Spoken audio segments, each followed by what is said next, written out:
All right, what's going on? These are my MVP predictions for the 2018-2019 year. Coming in at number 5, long shot, I got Ben Simmons. The reason I say Ben Simmons is because, as a long shot, is because he's got a player on his team that's a little better than him, a little more potential.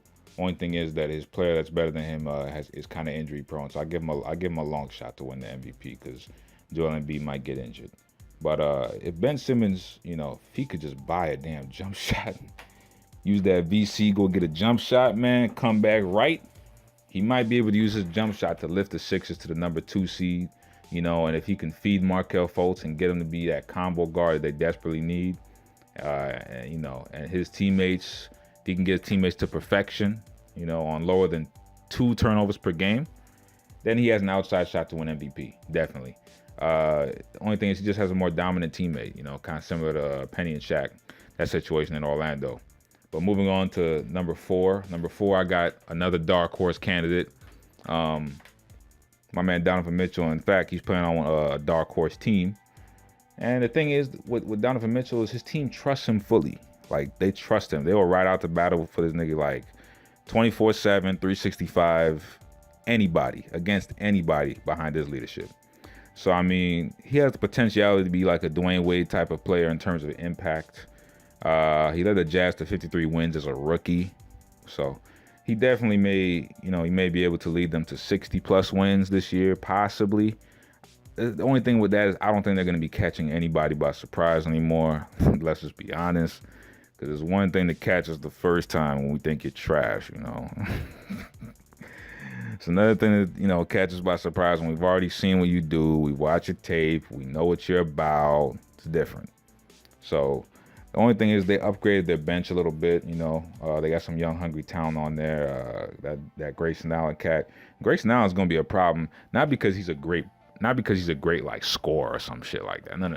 He's one of those players who gets in your head, just annoying as fuck, always touching you. You know what I'm saying? Like, you're running around, you're trying to run around screens, you're playing, and this dude at the park won't stop touching you. Like, dude, it's not that serious, man. Get off me. But that motherfucker plays every game serious, man, like it's his last. So that's a good pickup for them. He's going to be a nice backcourt backup mate with Dante Exum for the Jazz. That's going to be a nice little squad. And the thing is, they're going to take the league by storm only if they use their heart and their IQ. That's what got them through last year. Their heart on defense and their IQ on offense. Man, the Jazz, they have a real good shot. And Donovan Mitchell's their leader. This is going to be a great story. Him leading them to 60-something wins in the West or high 50s in the West. That'd be a story right there. So I definitely give him an outside shot to win the MVP, but it's not going to be anything guaranteed. Moving on, we got Anthony Davis, AD. I got AD at the number 3 spot. Why? I got AD at the number 3 spot because, honestly, man, I just don't see his team being good enough to secure that MVP spot. Because MVP goes to the best player on the best team. That's usually how it works. It's really quite simple. Like they don't put MVP. They don't give you MVP if you're on a fourth seed. Only time that happened is Russell Westbrook. That's because they broke all the rules. They literally just gave it to him because he had a triple-double season. We saw how that worked out the second time, though. Nobody gave 2 fucks. Everybody can see through Russell Westbrook bullshit by now, okay? He's a stat patter. All right, let's just keep it a buck. LeBron is too. LeBron just has a little more IQ than Russell Westbrook, so, he makes it look more graceful. Plus, he's bigger. They have about the same turnover rate. But going back to Anthony Davis. This man, Anthony Davis, the reason it's hard for him to win MVP is just because his team will not be good enough. Like, you have to be at least the number 2 seed to get that MVP. But the thing is, he's so damn transcendent that I have to give him at least a shot.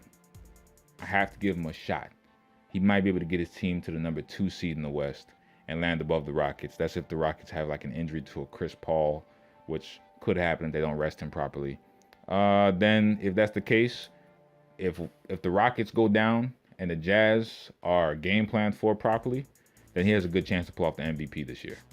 He has the least probable chance out of the next 2 that I'm going to list, because he has to beat 3 teams definitively better than his to secure this award, along with monster stats. But I just don't see that shit happening, man. just to be honest with you. People say his name as an MVP candidate only because they think he's going to be the best player next year. That's a whole different story. First off, KD's the best player in the league right now. Then whoever else is after, that's a different discussion. But moving on to number 2. This was tough, man. This was tough. This was tough because these two players are both in the East. I know that everybody's probably surprised by that. But I think this is the East year to steal the MVP away. I do. Why? Because the throne is for the taking, right? And the East is a conference that you can thrive off of.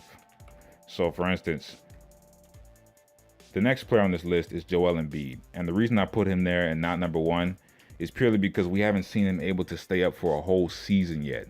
And plus, we have to remember that Philly, they were in the 8th seed of the playoffs before they had that major ass run last year. Before they had that big run, they were on the verge of not making the playoffs.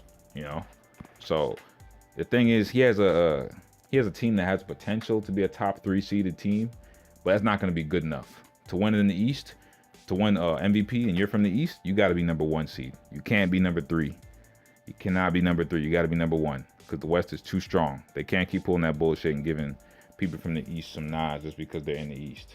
So, no, he's definitely going to have to do what he has to do to get to that number 1 spot. Lowest number 2 with monster stats. You know, but the reason I put him in there is because also, I'm not going to lie, NBA Live, they've been predicting the MVPs every year for the last two game releases with Russell Westbrook. NBA Live 16 and NBA Live 18. They didn't have 17. They didn't have NBA Live 17. But NBA Live 18, they put James Harden on the cover. And this year, NBA Live 19, they put Joel Embiid on the cover. And I'm like, shit, man. This man, Joel Embiid, just might very well damn win MVP. And damn it, at least I got him at number 2 on my list. But he's most likely set to detonate the league this year because he looks hungry, man. He looks hungry to get better. He's been getting better every season, getting more healthy. I'm glad to see him finally on his 2 feet. Now let's just see him in shape in the playoffs, and, you know, he might be able to secure that MVP. And last but not least, no, I didn't put Kyrie. No. I put Kawhi Leonard. All right, that's number 1. That's my number 1 MVP prediction for the year. Why? Because Kawhi Leonard brings the championship pedigree and cachet to your squad.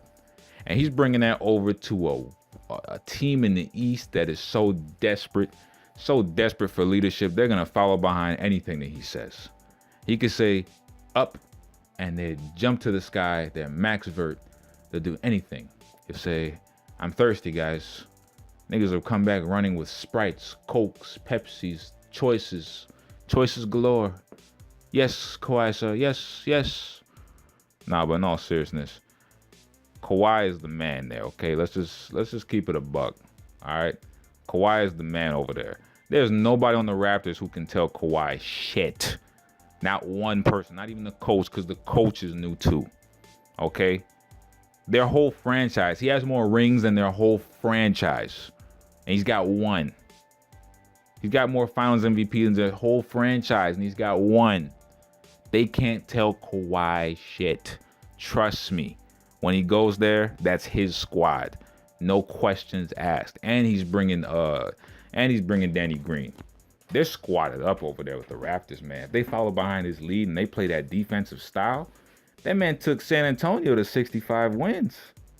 Come on now. And this is contract year. Let's just think about that. Everybody else, no one else on here, I believe, is in their contract year. Kawhi is in his contract year. And you know what that means? In ball player terms, that is the year that you ball out, and then the next year you start eating cheeseburgers again. Come on, man. This is going to be his season where he's going to have a healthy, monstrous season if he's ever going to have one again. Like I said, if he's ever going to have one again, it's going to be this season because he's looking for a Supermax. And these days, that Supermax gets pretty healthy. I wish I could get a damn Supermax. That Supermax, you can get 200 something mil for like 4 years. You think this man's trying to fuck that up? No, sir. Kawhi's trying to get his money, okay? He's going to ball out. He may not commit to Toronto, but if he's balling hard enough, they might just take the risk and see if they can win the championship this year or at least get to the finals. If they can get to the finals, they have a good shot of re-signing him. But if they can't get to the finals, then, he's going to leave next year. But this is a situation where Kawhi has to play well. And he knows this because right now, the NBA thinks that he's damaged goods. He's got to prove otherwise. This is contract year. This is the perfect scenario. He's on a playoff team that just needed one star to take them over the top. One star that's mentally strong that can take them over the top. And that's him. Bet. I bet everything on it. Kawhi's going to be the MVP this year. Unless he gets injured. Then I say Joel Embiid. But Kawhi's MVP. That's simple. It's contract year, baby.